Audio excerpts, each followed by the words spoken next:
Hey guys, welcome back to WebTech tutorial. Today I'm going to show you how we can download TransLink app. If you are new to this channel, make sure to subscribe our channel and don't forget to hit the bell icon to be updated with our new videos. So, without any further ado, let's get started. First of all, open the Play Store and search TransLink. After this, click on this app and click on install.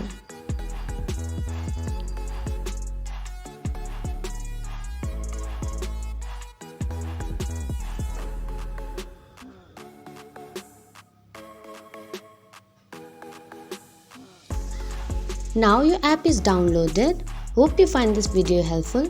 If so, don't forget to give us a big thumbs up and we'll see you in next video. Till then, have a good day. Bye bye.